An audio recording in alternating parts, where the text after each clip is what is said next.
Okay okay.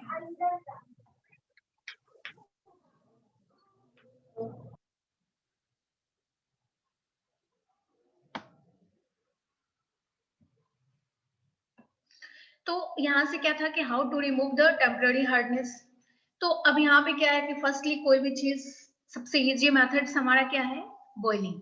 Boiling करते हैं, boiling करके हम हार्डनेस को हटाते हैं। और बहुत इसमें मेनली क्या होता है कि जो भी बाइकार्बोनेट्स प्रेजेंट होते हैं तो वो क्या होता है कि कार्बोनेट्स में प्रेजेंट हो जाते हैं। तो और उसके बाद जो भी बचा रहता है उसको फिल्ट्रेशन के आउट रिमूव करते हैं। तो ये एक पहला प्रोसेस है, सबसे इजीएस्ट प्रोसेस है बाय बॉइलिंग। दूसरा है कलार्क्स मेथड के द्वारा। कलार्क्स मेथड्स क्या है कि कलार्क रिएजेंट होता है जिसको हम लोग कैल्शियम हाइड्रोक्साइड बोलते हैं। तो कलार्क्स ने ये निकाला था method, that's why it is called Clark's method. तो इसमें क्या है कि जो भी बाइकार्बोनेट है उसको भी कार्बोनेट करते हैं, सेम चीज करते हैं। बट यहाँ पे क्या है कि बॉइलिंग प्रोसेस नहीं करके हम क्या कर रहे हैं, इसमें कलार्क्स रिएजेंट मिला रहे हैं, कैल्शियम हाइड्रोक्साइड मिला रहे हैं। उसके बाद क्या है कि परमानेंट हार्डनेस पे जब हम आते हैं तो उसमें थोड़ा लंबा प्रोसीजर है, 2-3 मेथड्स आता है। तो फर्स्ट हमारा क्या है, परमुटिट मेथड। तो परमुटिट मेथड इसमें क्या करते हैं कि या जियोलाइट मेथड्स भी कहते हैं। तो इसमें हम लोग क्या करते हैं कि सोडियम एल्युमिनियम पर पढ़ाए हैं ये, जियोलाइट्स लेते हैं। तो जियोलाइट्स एक कैटेगरी है, मिनरल्स का ही कैटेगरी है, मिनरल्स ही है एक तरह का। तो वो हम वाटर में मिलाते हैं। और जियोलाइट्स प्रोसेस एक प्रोसीजर होता है जिसमें जियोलाइट मिला के बहुत बड़ा एरिया में वाटर को प्यूरिफाई करते हैं। जब हमको बहुत ज्यादा परमानेंट हार्डनेस हटाना हो तो थोड़ा पानी नहीं लेते हैं, पूरा पूरा मतलब कि मान लीजिए कि कोई भी चीज एक वाटर सप्लाई हो रहा है तो वहां पे अगर वहां पे वाटर हार्डनेस है तो वहां पे वो पूरा वाटर जो प्यूरिफाई हो रहा है, मतलब हार्डनेस हटाया जा रहा है प्यूरिफाई से पहले, तो वहां पे ये सब प्रोसेस हो रहा है। परमुटेट मेथड हो रहा है, कैल्कोगेन मेथड हो रहा है, या आयन एक्सचेंज रेजिन मेथड हो रहा है। तो ये बड़ा स्तर पे होता है। तो परमुटेट मेथड्स में मेनली क्या होता है कि जियोलाइट मिलाते हैं, प्रोसीजर के थ्रू जियोलाइट मिलाते हैं और वो परमानेंट हार्डनेस को हटाता है। तो आपका जो मेन क्वेश्चन आता है क्या होता है कि पहले तो डिफरेंशिएट करने आएगा कि वीडियो नहीं ऑन है क्या, आप लोग का किसी का फोटो नहीं दिख रहा, एक मिनट।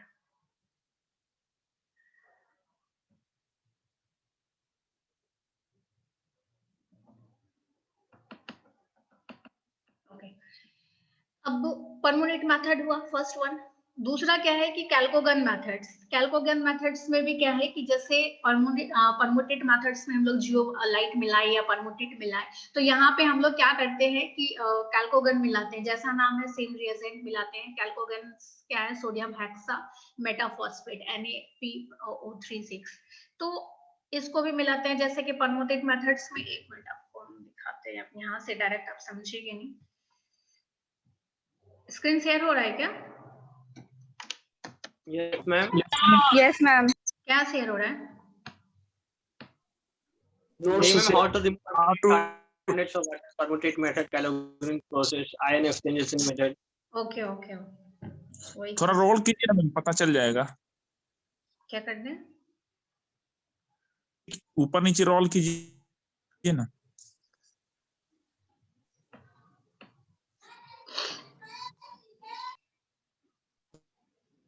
यस मैम, आपके नेट खुल गया।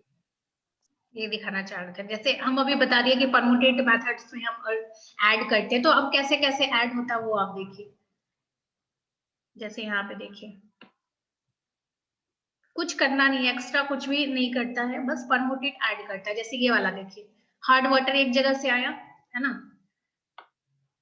एक जगह से हार्ड वाटर आया। उसके बाद क्या है कि इसमें ब्राइन सॉल्यूशन मिलाते हैं। ब्राइन सॉल्यूशन मतलब नमकीन पानी जिसमें नमक मिला हुआ हो। तो उसके बाद क्या है कि हम लोग जियोलाइट मिलाते हैं। तो जियोलाइट फिर वहां पे क्या करता है कि आयन एक्सचेंज करता है, जो भी उसका परमानेंट है तो सल्फेट के फॉर्म में होगा तो वो सल्फेट को रिमूव आउट करता है। जैसे वहां पे बाइकार्बोनेट से कार्बोनेट बना रहा था टेम्पररी मेथड्स में, यहाँ पे भी जो भी सल्फाइड्स है, जो भी चीज है उसको वो आयंस हटाता है। तो सेम चीज फिर क्या करेगा, जो वेस्ट मटेरियल है, जो भी सल्फाइड्स हटाया जाए, जो भी सल्फेट्स हटाया वो क्या करेगा, नीचे कर देता है। बाकी जो सॉफ्ट वाटर है वो क्या करेगा, बाहर निकलेगा। सिर्फ आयन एक्सचेंज ही करता है, जो भी उसके साथ जुड़ा हुआ है बस उसको ही वो रिमूव आउट करता है। चाहे वो यहाँ पे अगर जियोलाइट है तो जियोलाइट मिलाएगा, कैल्कोगन रहेगा तो कैल्कोगन मिलाएगा, मतलब जो भी चीज रहेगा वो सिर्फ मिलेगा, बाकी कोई चीज एक्स्ट्रा नहीं करेगा। कोई कंफ्यूजन? No ma'am. ठीक है, मतलब जो भी प्रोसेस है, जो भी रिएजेंट है, वो चीज रिएजेंट बस मिलना है उसको। तो सेम है, दूसरा है हमारा कैल्कोगन्स मेथड। तो कैल्कोगन्स मेथड्स में भी क्या है कि कैल्कोजन रिएजेंट मिलाया जाता है। अब यहाँ पे जियोलाइट मिलाया गया और यहाँ पे कैल्कोजन मिलाया गया, बस अंतर इतना ही है, दूसरा कुछ अंतर नहीं है। तो कैल्कोजन हमारा क्या है, सोडियम हेक्सामेटाफॉस्फेट। उसके बाद थर्ड है हमारा आयन एक्सचेंज रेजिन मेथड्स। तो इसमें भी क्या हो रहा है कि जो कैल्शियम और यहाँ पे भी आयन का एक्सचेंज हो रहा है, तो आयन एक्सचेंज ये ऐसे दोनों परमुटेड मेथड्स और कैल्कोगेन मेथड्स में भी जो है आयन ही एक्सचेंज होता है। ये क्या है, calcium Ca plus plus Mg plus plus क्या है, आयन सी है। यहाँ पे भी आयन सी हो रहा है, बट यहाँ पे क्या है, एक खास रिएजेंट यूज हो रहा है, जैसे कैल्कोगन यूज हो रहा है या परमुटेट में परमुटेट या जियोलाइट यूज हो रहा है। परमुटेट और जियोलाइट दोनों एक ही नाम है, दोनों मिनरल्स है, खास किस्म का मिनरल्स है। तो आयन एक्सचेंज में भी सेम प्रोसेस हो रहा है, बट यहाँ पे क्या है कि आपको नाम याद करना पड़ेगा। जैसे कलाक्स मेथड है, कभी कभी क्या होता है ना कि शॉर्ट क्वेश्चंस में आ जाएगा कि टेम्पररी के लिए क्या यूज करते हैं, बॉइलिंग तो इजिली याद हो जाएगा, लेकिन ये कलाक्स मेथड है और कैल्कोजन मेथड्स है, दोनों में आप कंफ्यूज हो जाएंगे। तो अब चारों आपको एग्जांपल दे दिया, कलाक्स मेथड्स भी दे दिया, परमुटेट, कैल्कोजन, आयन एक्सचेंज भी दे दिया, चारों ऑप्शन दे दिया। तो आपको ये दो चीज याद करना पड़ेगा कि किसके लिए कौन सा मेथड है। कलाक्स मेथड टेम्पररी है, कैल्कोजन मेथड्स परमानेंट में है। ठीक है, तो ये कभी कभी 1 मार्क्स के क्वेश्चंस में 4 MCQ टाइप में पूछ देता है, तो जिसमें कंफ्यूजन होने का चांसेस ज्यादा रहता है, तो ये चीज आप क्लियर कर लेंगे। ओके, तो ये तो हमारा था कि कैसे हम रिमूव आउट करते हैं। तो आप जैसे कि कलाक्स मेथड्स है, तो कैल्शियम हाइड्रोक्साइड बहुत इजिली अवेलेबल रहता है, या बॉइलिंग तो आप जनरली घर में करते ही हैं। बाकी ये जो परमुटेड मेथड्स है, कैल्कोजन मेथड्स है, ये बड़ा स्तर पे किया जाता है परमानेंट हार्डनेस को हटाने के लिए, तो ये घर पे करना थोड़ा मुश्किल है, वो लार्ज स्केल में होता है। तो ये तो हमारा परमानेंट हार्डनेस था। अब क्या है कि ये जो हार्ड वाटर है, वो उसका साइन एंड सिम्टम्स क्या होगा, क्या क्या कॉमन सिम्टम्स होगा। तो फर्स्टली क्या है कि ये आप जब पानी पियेंगे ना, तो आपको पता चल जाएगा हार्ड वाटर थोड़ा कड़ा टाइप का स्वाद लगता है उसका, जब टेस्ट नहीं लगेगा। दूसरा क्या है कि जब आप कपड़े धोएंगे, चादर धोएंगे, तो वहां पे क्या है कि वो उतना साफ नहीं होगा, ऑब्वियस सी बात है, साफ नहीं होगा, क्योंकि वहां पे क्या है, सोप का ही वो लेदर नहीं दे रहा है, लेदर टेंडेंसी खत्म कर रहा है, तो वहां पे वो साफ नहीं रहेगा, रफ टाइप का दिखेगा, डर्टी दिखेगा। उसके बाद जितने भी पोर्सलिन जो भी डिशेज हैं, जो भी है, वहां पे स्टेन लगा रहेगा, बहुत साफ नहीं रहेगा।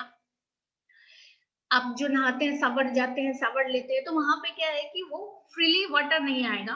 क्यों नहीं आएगा, क्योंकि जो भी उसमें मिनरल्स है, वो मिनरल्स की वजह से वो क्या करेगा कि जितने भी पोर्स हैं उसमें, पाइप्स में जाके या तो स्केलिंग करने लग जाएगा, और वो क्या बोलते हैं, सावर में जितने भी छेद है उसमें जाके क्लॉग्ड हो जाएगा। क्लॉग्ड हो जाएगा तो क्या हो जाएगा, जाम हो जाएगा। तो इसी टाइप्स का डिफरेंट डिफरेंट चीज करेगा। आप जिस बर्तन में पानी रखेंगे, तो वहां पे पूरा फिल्टर में क्या करेगा, स्केल जमा देगा। तो इस टाइप का चीज से आपको पता चल जाएगा कि हाँ, वाटर में हार्डनेस है, या पानी को बहुत देर तक छोड़ेंगे तो ऊपर में भी एक पतला सा लेयर जमने लग जाएगा। तो ये सब कॉमन साइन सिम्टम्स हैं, साइन है हार्ड वाटर के। कोई कंफ्यूजन यहाँ तक? No ma'am. अब हमारा आया वाटर पॉल्यूशन। तो पॉल्यूशन के बारे में आपने पढ़ा है, क्या है पॉल्यूशन?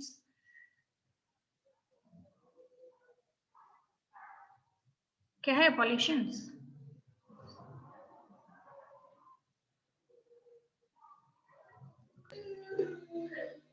बताइए, पॉल्यूशन बहुत इजी है, बताइए क्या है पॉल्यूशन। आप जो भी सोच रहे हैं अपने दिमाग में वो बोलिए, ठीक है। मैम जैसे कि वाटर पोल्यूशन यहाँ पे डिफाइन करना मैम, वाटर पोल्यूशन। हाँ बोलिए ना, क्या क्या पॉल्यूशन के क्या समझ रहे हैं। हाँ, पॉल्यूशन मतलब वाटर पॉल्यूशन, मतलब आप क्या समझ रहे हैं, हम यही पूछ रहे हैं बस। मैम जैसे वाटर वाटर पॉल्यूट हो गया मैम, जैसे हम लोग बहुत सारे केमिकल सब्सटेंस या फैक्ट्री से जो भी डस्ट पार्टिकल निकलते हैं वो हम लोग रिवर में हम लोग छोड़ दिए मैम, तो उसके कारण जो मैम वाटर पॉल्यूट हो जाते हैं, जो हम लोग को यूटेंसिल नहीं होता है यूज के लिए हम लोग के लिए यूटेंसिल नहीं होते।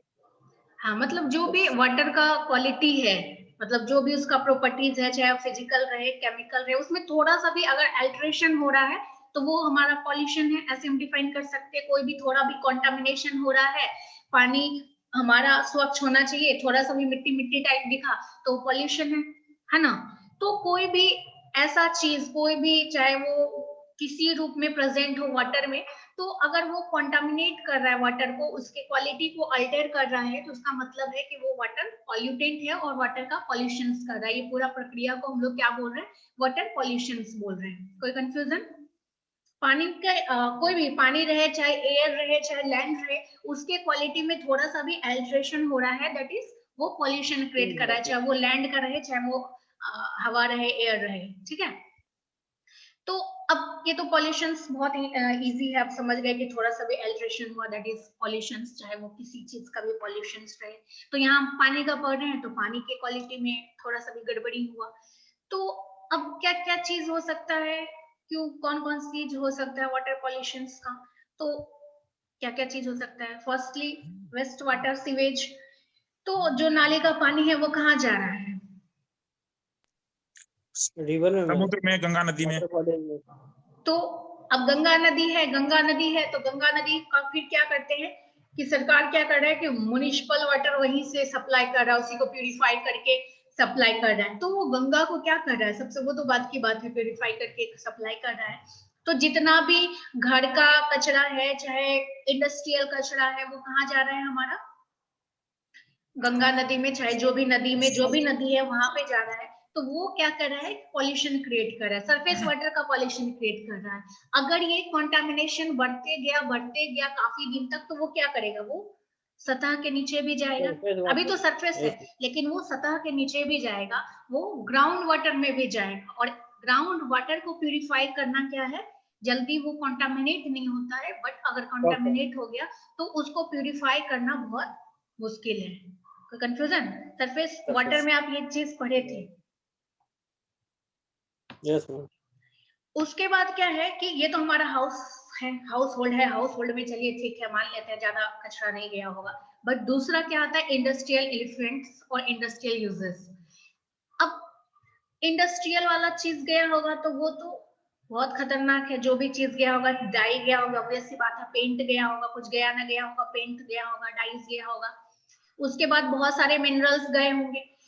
उसके बाद बहुत चीजें, जो चीज हार्मफुल चीज है, हार्मफुल केमिकल्स है, वो सब गया होगा पानी में। तो वो क्या है कि जो सीवेज और वेस्ट वाटर है, उससे कहीं ज्यादा खतरनाक है हमारा इंडस्ट्रियल इफ्लुएंस। जो भी इंडस्ट्रियल वेस्ट वाटर जा रहा है वो सबसे खतरनाक है, वो स्किन डिसऑर्डर्स कर सकता है। उसको कंटामिनेशन से बचाने के लिए बहुत सारे स्टेप्स लेने पड़ सकते हैं। और बहुत ज्यादा अगर खतरा हुआ तो आप पढ़े होंगे कि समुद्र में एक साथ बहुत सारी मछली मर के सीशोर पे जमा है ना।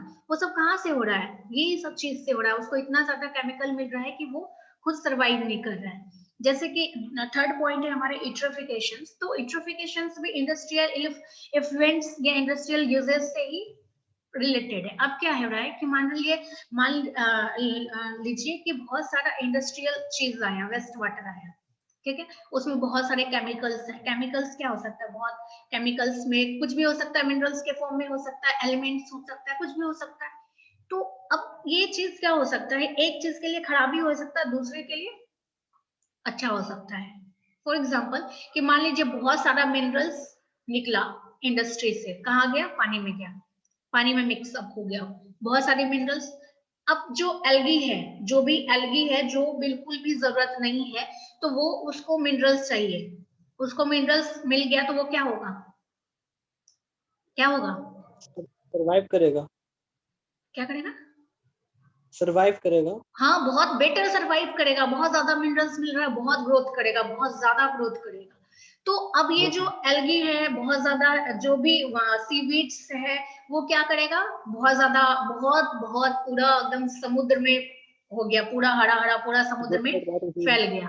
वो फैल गया तो क्या करेगा कि जो सरफेस, एक तो पूरा सरफेस को ढक दिया, जो भी एक्वेटिक जानवर है उसको ऑक्सीजन सही से नहीं मिलने लगा, सनलाइट सही से नहीं मिलने लगा, उस कारण क्या हुआ कि जो हमारा एक्वेटिक एनिमल्स है वो मरने लग गए। वहां पे फिर हमारा क्या हुआ कि बायोडाइवर्सिटी गड़बड़ाने लग गया। तो ये सब प्रोसेस, एक पॉल्यूशन हमेशा दूसरे से तीसरे से जुड़ते रहता है। तो यूट्रोफिकेशन, थर्ड पॉइंट वही है यूट्रोफिकेशन, कि एक को बहुत ज्यादा न्यूट्रिएंट मिल गया, जो भी एल्गल है या जो भी वीट सी वीट्स है उसको बहुत ज्यादा न्यूट्रिएंट्स मिल गया और वो तेजी के साथ बढ़ने लग गया। अब तेजी के साथ बढ़ने लग गया तो वो क्या किया, पानी भी डर्टी करने लग गया, क्योंकि वहां पे पानी को वो पकड़ के रखने लग गया, वो उसका फ्लो बंद कर दिया। दूसरा क्या है कि उसके नीचे जो भी जीव जंतु हैं उसको वो सनलाइट नहीं आने दिया, ऑक्सीजन की कमी होने लगी, एक लेयर बना दिया ऑक्सीजन, अब उसको बहुत सरवाइव करना मुश्किल हो गया। तो अब क्या हुआ कि एक्वेटिक जितने भी जीव जंतु हैं वो मरने लग गए। तो ये सब कॉजेज हैं हमारा वाटर पॉल्यूशन का। कोई कंफ्यूजन 13 पॉइंट तक? No ma'am. उसके बाद फोर्थ है डिफॉरेस्टेशन। डिफॉरेस्टेशन मतलब फॉरेस्ट का हटना, है ना। आजकल क्या, जंगल को हाँ, काटना मैम, जंगल को काट दिया जा रहा है। कौन बोल रहा है? जो भी बोल रहे हैं, आवाज नहीं आ रही आपकी। बोलिए अमित, आप बोल रहे हैं, बोलिए। सिटी जैसे इंडस्ट्रियलाइजेशन बनाने के लिए, अर्बन से रूरल से अर्बन बनाने के लिए पेड़ों की कटाई हो रही है, दैट कॉल्ड इंडस्ट्रियलाइजेशन। हाँ, तो जो जंगलों की कटाई हो रही है उसको ही हम लोग डिफॉरेस्टेशन बोलते हैं, फॉरेस्ट का खत्म होना डिफॉरेस्टेशन।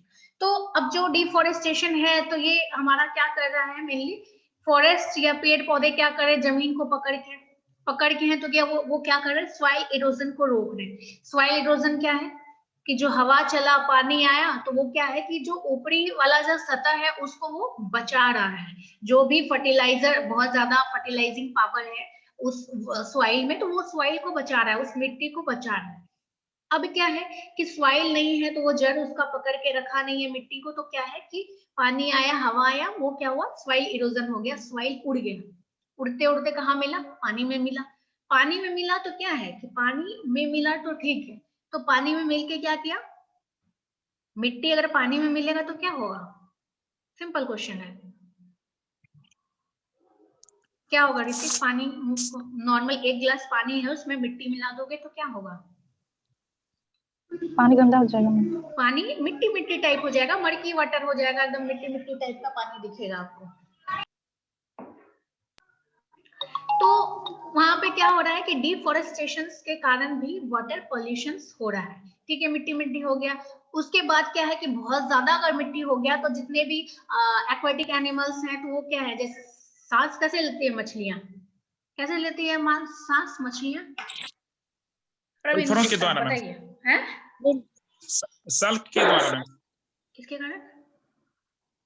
गल्फरा जो होता है ना मैम, हाँ, सल्क गिल्स के जिसको कारण। हाँ, तो गिल्स से वो सांस लेती है या थोड़ा स्किन से सांस लेती है। तो अब क्या है कि सैंड पार्टिकल्स क्या हो रहा है कि उसके जाके गिल्स में जमा हो रहा है, गिल्स में जाके जमा हो रहा है, तो क्या हो रहा है, ब्लॉकेज क्रिएट करेगा, फिर वहां पे फिर वो मरने लग जाएंगे। तो डिफॉरेस्टेशन भी इनडायरेक्टली काम कर रहा है।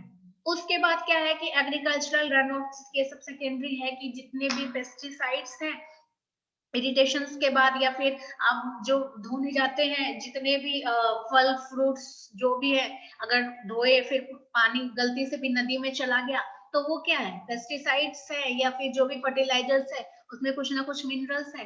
तो फर्स्टली तो ये क्या करेंगे, डेड काउज करेंगे, इसी से बायोमैग्निफिकेशन बढ़ता है। डीडीटी वाला बायोमैग्निफिकेशन पढ़े होंगे ना, मछली फिर खाई, फिर वही आदमी खाया, मछली आदमी खाया, तो उसके अंदर भी डीडीटी चला गया।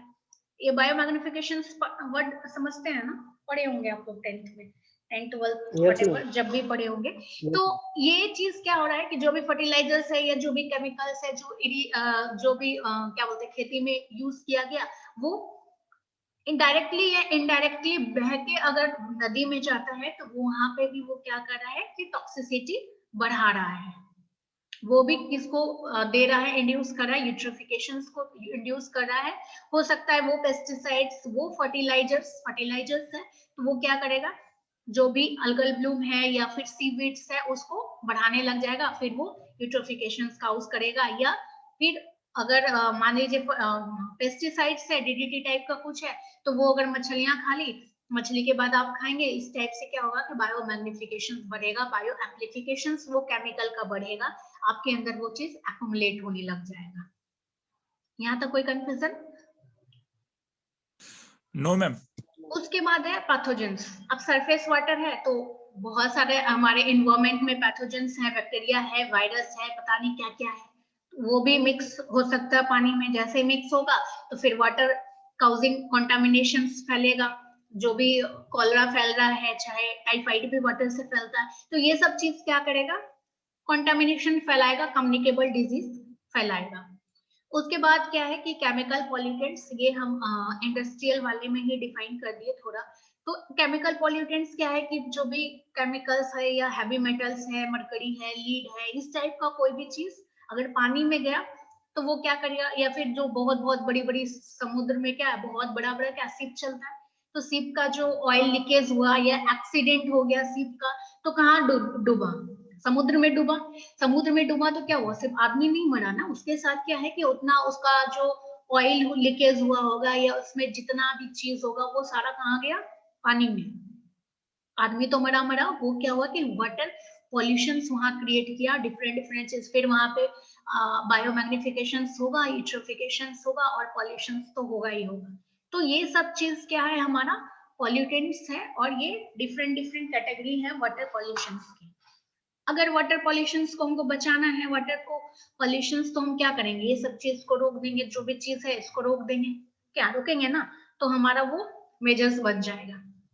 तो आपका जो क्वेश्चन आएगा, तो ये क्वेश्चन आता है कि different causes of water pollution के साथ आप कंट्रोल लिखिए, है ना। तो अब कैसे करेंगे, तो आप जो भी पॉल्यूशन लिख रहे हैं तो उसको नहीं कीजिएगा, तो वो हमारा मेजर बन जाएगा, क्या बन जाएगा ना, हाँ या ना। अब यस मैम, जंगल बट काट होता रहे है हैं तो जंगल लगा देंगे तो मेजर बन गया।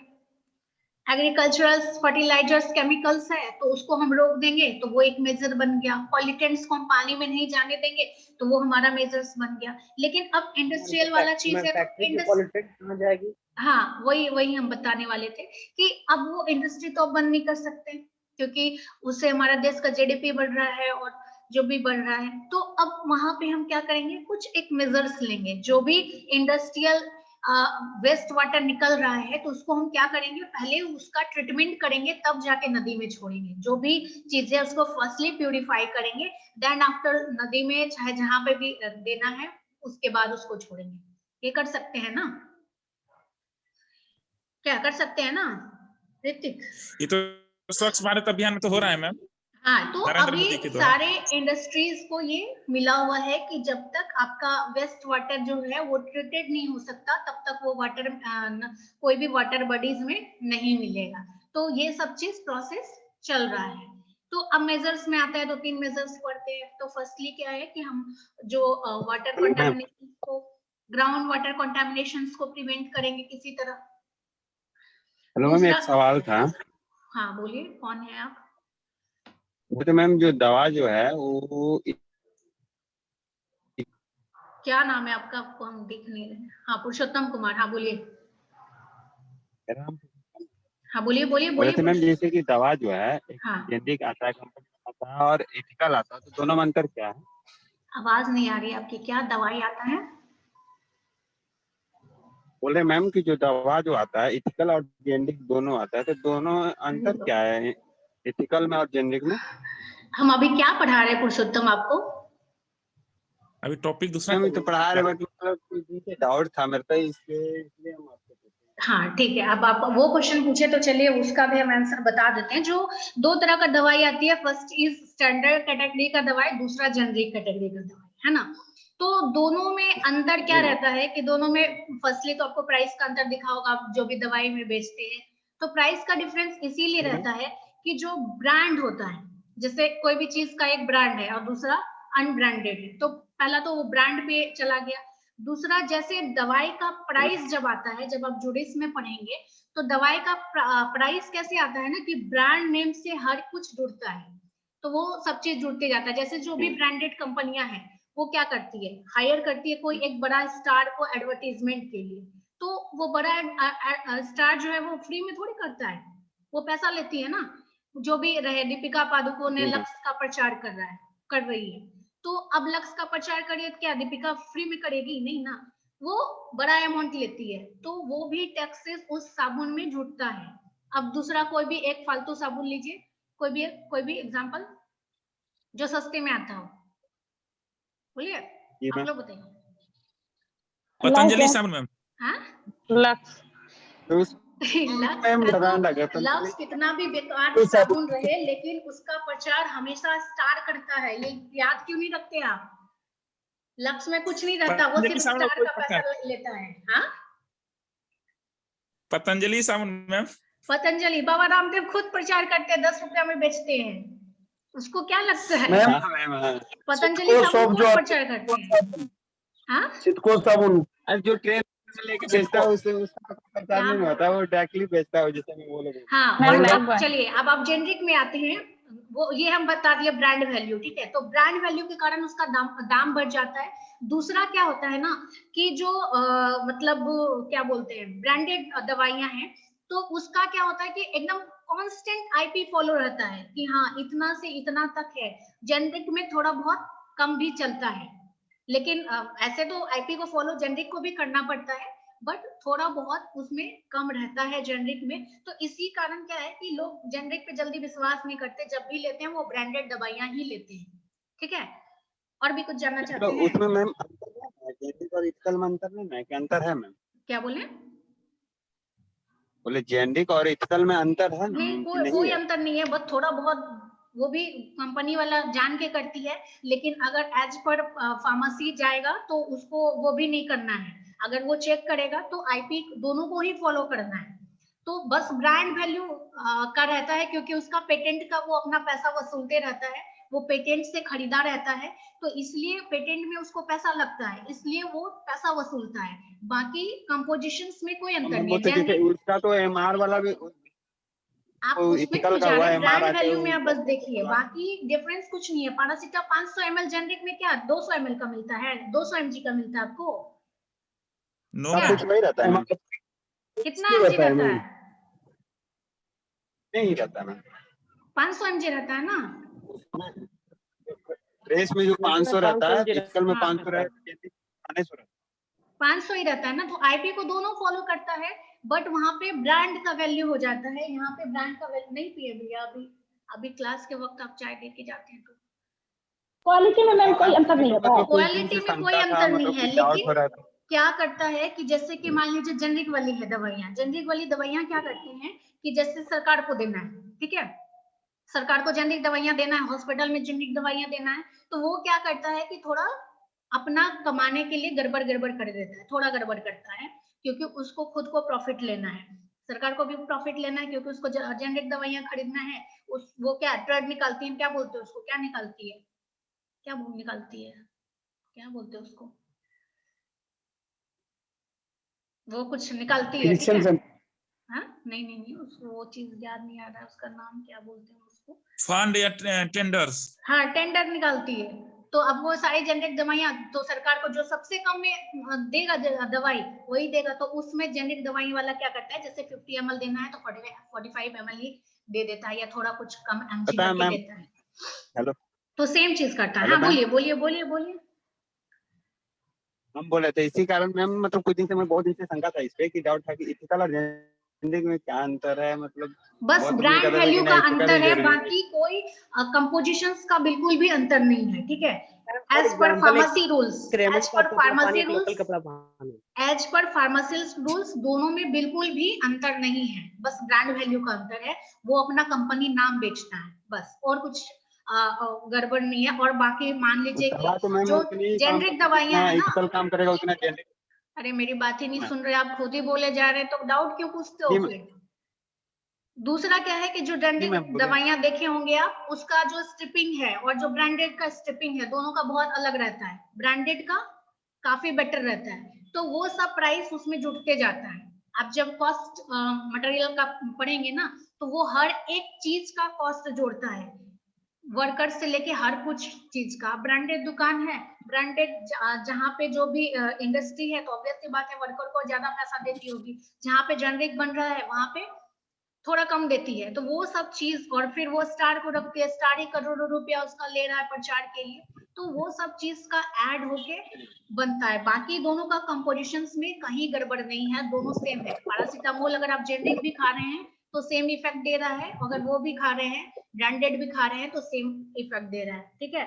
और जब जिस चीज का क्लास चले उसी चीज का क्वेश्चन किया कीजिए आप।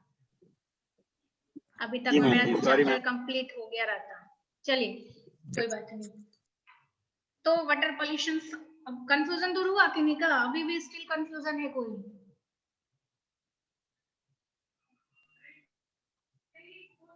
नो मैम, आगे कीजिए।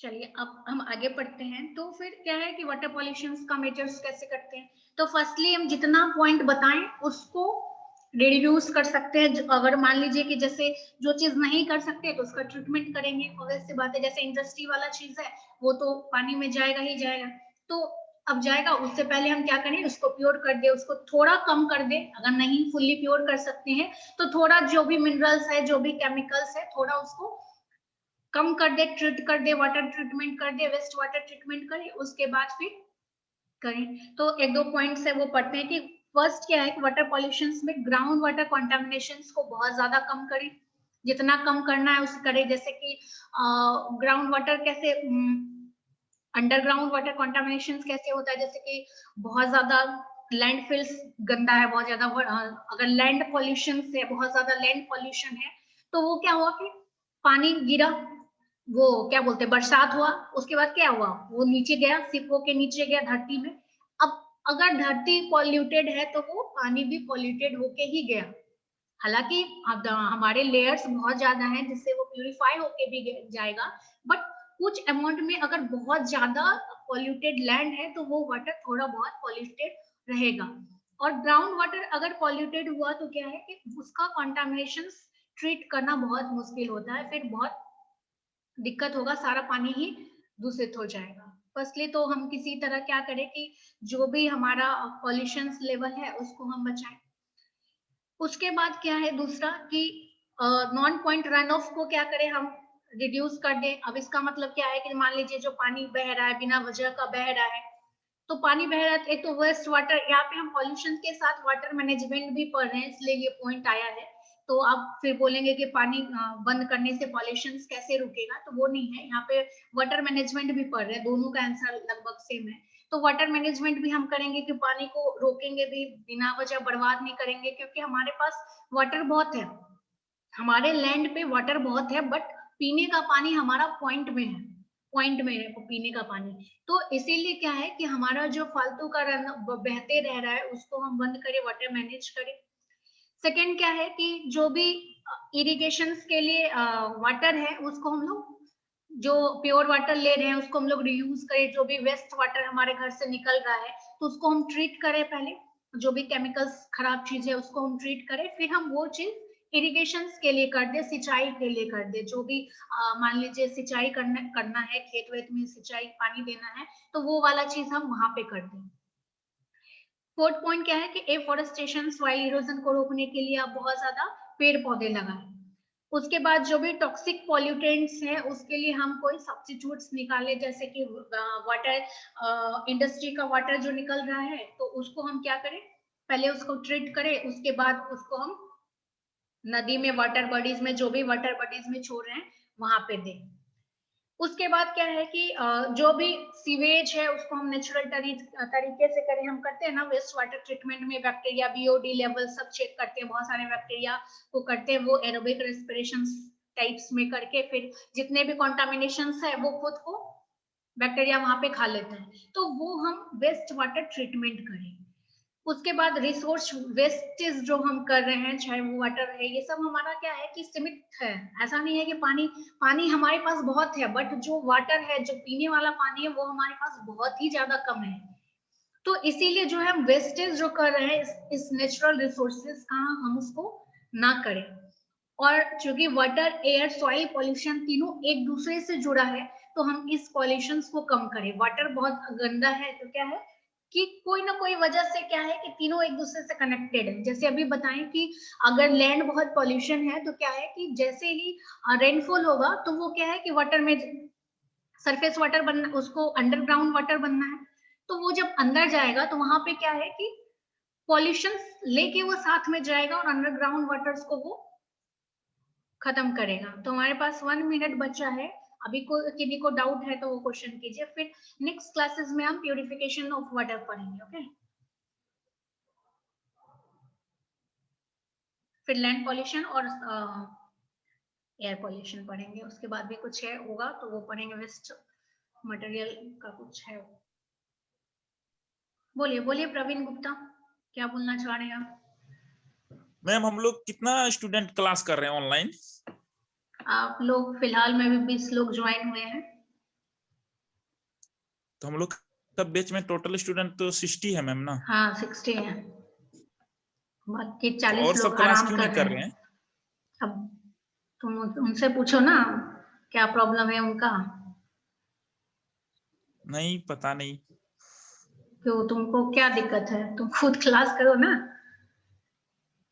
हाँ वो तो है मैम, ऐसा नहीं कि वो लोग फिर से जुड़ जाके है कि फिर से पढ़ाइए मैम। वो थोड़ी होगा, अब 1 महीने में आपका खत्म करना है, आपको रैप अप करना है आपका, तो फिर कहाँ से हो पाएगा? तो वो तुम लोग को पढ़ाइएगा ना मैम, सब क्या? टॉपिक हम बना के अच्छा रखे हैं। एक बात बताइए अमित कुमार, आप अभी एडमिशन ले